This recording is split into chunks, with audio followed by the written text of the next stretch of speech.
Bonjour et bienvenue à nouveau sur The Crime Reel.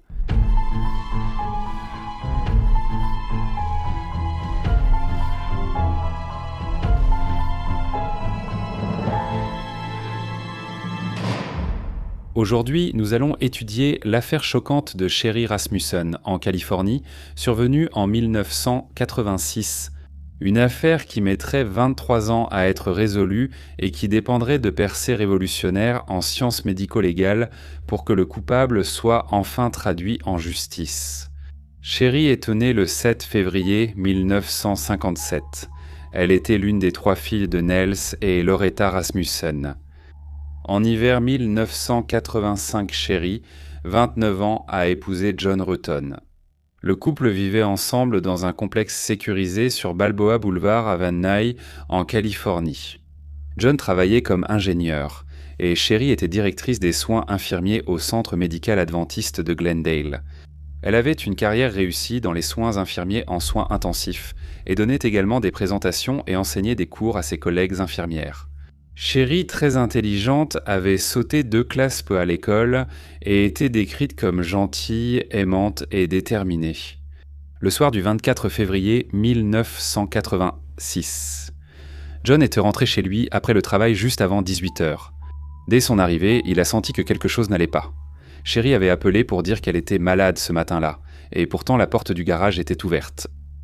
L'an dernier, il avait offert à Sherry une BMW argentée 2 portes pour leur fiançailles, mais elle n'était plus dans le garage. John savait que Sherry était malade, alors il avait été surpris de voir la voiture disparue. En entrant chez eux, il a découvert une scène horrifiante. La maison avait été saccagée, et au milieu du chaos, étendu sur le sol du salon, se trouvait Sherry. Elle avait été violemment battue et abattue de plusieurs balles.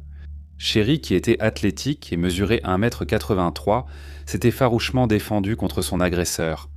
Il a été établi que l'attaque avait commencé dans la salle à se manger, où une traînée de sang et une empreinte de main ensanglantée l'indiquaient en nom. Sherry essayait de s'échapper, ou d'atteindre le bouton d'alarme sur la console de sécurité, mais avant qu'elle ne le fasse, l'attaque a continué dans le salon. Pendant l'altercation, Sherry a été mordue à l'avant-bras gauche, puis a été neutralisé après avoir été frappé à la tête avec un lourd vase. L'assaillant avait alors saisi une couette, vraisemblablement pour étouffer tout bruit, et a abattu Sherry. L'autopsie a montré que Sherry avait reçu 3 balles dans la poitrine, touchant cœur, poumon et colonne vertébrale. Le principal enquêteur sur l'homicide, le détective Lyle Mayer, a tenté de reconstituer les événements de cette journée. Une femme de ménage voisine a entendu une bagarre et un cri, mais croyant à un problème domestique, elle ne l'a pas signalé à la police. La femme de ménage ne se rappelait pas avoir entendu de tir. La principale théorie était qu'un cambriolage avait mal tourné, Sherry ayant pris un jour de maladie. On pensait que le cambrioleur ignorait sa présence et que le meurtrier avait fui. Plusieurs objets de valeur étaient restés dans la BMW de Sherry, suggérant un départ précipité avec sa voiture. Le seul autre objet manquant était le certificat de mariage de John et Sherry. Lloyd Mahoney, du bureau du coroner du comté de Los Angeles, a examiné le corps de Sherry à la recherche de traces, mais après inspection, rien de notable n'a été trouvé. La morsure sur le bras de Sherry a été prélevée avec un écouvillon et enregistrée comme preuve, mais en 1986, cela n'a donné que peu d'indices. Les parents de Sherry sont arrivés à Los Angeles depuis l'Arizona le jour suivant.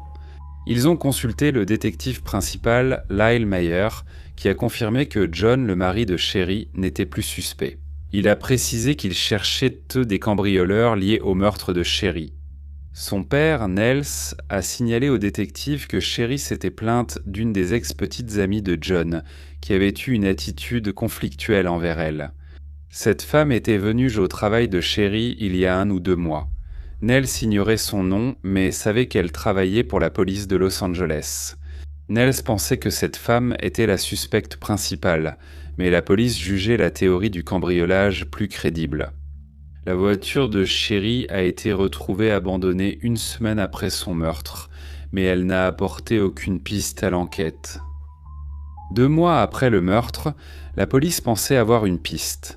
2 hommes ont tenté un cambriolage près du domicile de Sherry et John. L'un d'eux avait brandi une arme à feu, donc retrouver ces deux hommes est devenu la priorité de cette enquête. Des portraits robots ont été diffusés, mais les hommes n'ont pas pu être retrouvés. Les mois ont passé et l'affaire est restée sans suite. Les parents de Sherry ont offert 10 000 $ pour retrouver l'assassin de leur fille. Ses parents ont tout fait pour que l'affaire ne soit pas oubliée. En novembre 1987, ils ont donné une conférence de presse et réaffirmé leur offre de récompense. Jean avait d'abord parlé de son ex-petite amie à la police, puis s'est effacé avec le temps, laissant les parents de Sherry parler pour lui. L'année suivante, Nels a écrit une lettre au chef de la police de l'époque, Darrell Gates. Il lui a demandé d'examiner l'affaire, et plus précisément l'ex-petite amie policière de Jean. Nels n'a pas reçu de réponse. Nels a également réitéré sa théorie concernant l'ex-petite amie de Jean au détective chargé de l'enquête et on lui a dit qu'il regardait trop la télévision. Néanmoins, ses parents ont continué à chercher des réponses. La mère de Sherry, Loretta, appelait régulièrement le département de police de Van Nuys pour avoir des nouvelles de l'affaire. En 1993, 7 ans après la mort de Sherry, ses parents se sont rendus à Los Angeles pour rencontrer l'un des détectives qui avait hérité de l'affaire. Après la retraite de Lyle Mayer, le successeur de Lyle a informé Nels et Loretta qu'il avait examiné les notes originales de l'enquête et tenté de faire avancer l'investigation. Mais la perspective de générer de nouvelles pistes était faible et la police n'avait pas été en mesure d'identifier de suspects. Les années suivantes ont vu quelques progrès, dont la découverte que la morsure sur le bras de Sherry venait d'une femme. Mais le nombre de dossiers non résolus examinés en raison des progrès de la technologie acide désoxyribonucléique a entraîné des retards importants dans la révision des affaires. Il faudrait encore 16 ans pour qu'une avancée significative soit réalisée dans l'affaire de Sherry en 2009. Sachant désormais que l'auteur de la morsure sur le bras de Sherry était une femme, le département des homicides de Van Nuys a réexaminé l'affaire avec un regard neuf. En tenant désormais compte du fait que son meurtrier était une femme, une liste de 5 suspects a été établie. L'ex-petite amie de John, l'officier Stephanie Lazarus, désormais détective, figurait sur cette liste. Les enquêteurs de Van Nuys ont promis que Stephanie serait discrètement surveillée, soit pour protéger sa réputation si elle était innocente, soit pour éviter de l'alerter si elle était impliquée. 3 des 5 suspects furent vite écartés. Il ne restait que Stephanie et une collègue infirmière.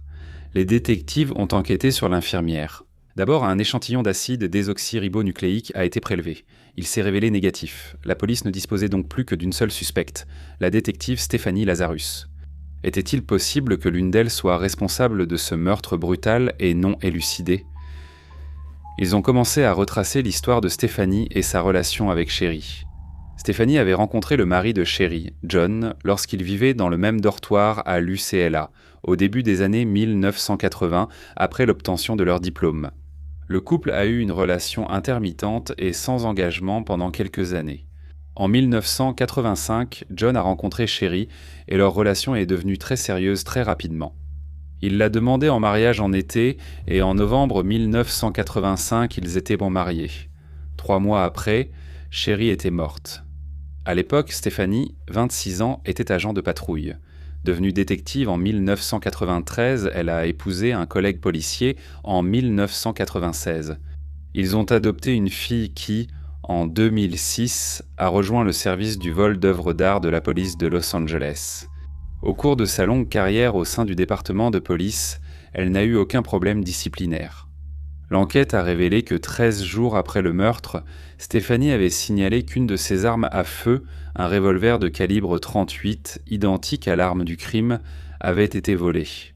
On avait l'impression que l'affaire était sur le point d'être résolue, mais à ce stade, il n'y avait aucune preuve définitive, seulement une série de coïncidences. La police avait besoin de l'acide désoxyribonucléique de Stephanie. Le 27 mai 2009, un détective en civil a suivi Stephanie alors qu'elle faisait des courses, lorsque Stephanie a jeté un gobelet et une paille. L'équipe de surveillance l'a immédiatement récupéré dans la poubelle. Un profil acide désoxyribonucléique a été extrait et, le 29 mai, confirmé comme correspondant à celui de la morsure sur le bras de Sherry. Il y a 23 ans, Quelques détectives poursuivaient l'enquête préparant l'arrestation de Stéphanie le 5 juin 2009. Sous couvert d'un entretien pour un vol d'œuvres d'art, elle a été questionnée sur le meurtre de Chéri. Lorsque les policiers ont mentionné pendant l'entretien qu'ils avaient de l'acide désoxyribonucléique provenant de la scène de crime, Stéphanie s'est levée et a quitté la salle d'interrogatoire. Elle a été arrêtée dans le couloir, puis conduite à la prison du comté de Los Angeles avec une caution de 10 millions de dollars. Le 8 juin 2009, elle a été accusée du meurtre de Chéri, tout en affirmant son innocence. L'affaire a finalement été jugée en 2012 et le procès a duré près d'1 mois. L'accusation a présenté les preuves acide désoxyribonucléique et a fait témoigner des personnes pour appuyer son argument selon lequel Stéphanie avait tué Chéri par jalousie de la relation entre Chéri et Jean. Au procès, on a appris que Jean avait eu des relations sexuelles avec Stéphanie après ses fiançailles et avant d'épouser Chéri. Il a reconnu que c'était une grosse erreur. Il n'y avait cependant aucune indication que Jean ait été impliqué de quelque manière que ce soit dans le meurtre de sa femme. Chéri semblait inquiète du comportement de Stéphanie et redoutait que son mari ait encore des liens avec elle. L'équipe de défense de Stéphanie a soutenu que les preuves acide désoxyribonucléique provenant de la scène du crime avaient été corrompues et n'étaient pas suffisamment fiables pour aboutir à un verdict de culpabilité. Ils ont aussi affirmé que l'absence d'enquête sur Stéphanie au moment du meurtre avait empêché de collecter des preuves et témoignages importants. Cela aurait potentiellement pu l'innocenter.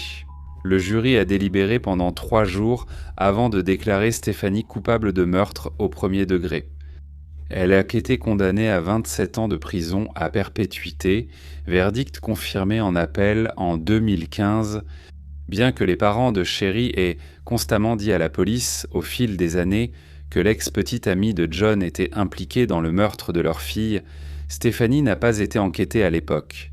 Les amis proches et les voisins n'ont pas été interrogés, car l'enquête de la police s'est concentrée sur la théorie du cambriolage qui a mal tourné. Certains des enquêteurs d'origine ont affirmé que Stéphanie n'avait pas été mentionnée auprès d'eux au début de l'enquête. Bien que Nell ait constamment transmis cette information à la police, il a fallu 20 ans pour qu'on le prenne au sérieux à ce sujet. Les parents de Chéri ont intenté un procès contre la ville et le Los Angeles Police Department en raison de la manière dont l'affaire avait été traitée. Ils ont affirmé des fautes professionnelles et une dissimulation pendant l'enquête. Ils ont affirmé que le Los Angeles Police Department avait été hostile envers eux dès le lendemain du meurtre et tout au long de l'enquête sur l'affaire. Ils ont également remis en question pourquoi Stéphanie, dans son rôle d'officier de police, avait été autorisée à consulter périodiquement les dossiers d'une affaire à laquelle elle était connue pour être liée. Cette plainte a finalement été rejetée en raison du délai de prescription qui avait expiré en novembre 2023. Stéphanie, 63 ans, a comparu pour la première fois devant la commission de libération conditionnelle et a reconnu son rôle dans la mort de Chéri. Elle n'a pas présenté d'excuses aux proches et a minimisé son crime, disant n'avoir jamais voulu tuer Chéri. En décembre, Stéphanie était éligible à une libération conditionnelle. Le 4 avril 2024, le gouverneur a soumis la libération conditionnelle de la personne incarcérée à l'examen du conseil d'administration. Si cela se confirme, Stéphanie sera libérée cet été après avoir purgé 15 ans pour un crime dont elle est restée libre 23 ans. Ainsi se termine l'affaire terrifiante de Chéri Rasmussen en Californie. La vidéo était plus courte cette semaine. Merci à tous ceux qui ont offert un café pour Mia et pour les remerciements. Cela m'aide vraiment et j'apprécie énormément votre soutien. Merci également de regarder mes récentes vidéos longues jusqu'au bout, cela m'aide beaucoup. D'accord, pour les petits délinquants, voici quelques animaux de compagnie des spectateurs. Tout d'abord, nous avons Justin Cyril Miller de Thunder Bay, Ontario. Il m'a envoyé des photos de son Basset Hound, Violette. Chienne récemment adoptée, coupable de monopoliser le lit et de fouiner partout où il y a de la nourriture. Et elle adore aussi aboyer sur les inconnus pendant les promenades. Violette, tu fais le bonheur de Justin. Ensuite, de l'Alabama, Debbie nous présente Jessie Roten. Elle a presque 10 ans et compte plus de 16 condamnations pour délits mineurs, notamment le renversement de poubelles, le vol de nourriture, le vol simple, la démolition et la destruction de jouets Queener. Aboiement nocturne, Paix silencieux mais mortel et conduite désordonnée lors de toutes les soirées de matchs de football de l'Alabama. Jesse Rotten, tu es un sacré numéro. Il y aura d'autres délices mineures dès que j'aurai le temps d'en parler. En attendant, merci d'avoir regardé le récapitulatif des crimes. Restez prudents, au revoir PST. Pour l'affaire de Sherry, il y a eu un épisode de 48 heures qui couvrait cette histoire. Il s'appelait L'un des leurs. Saison 23, épisode 32, au revoir.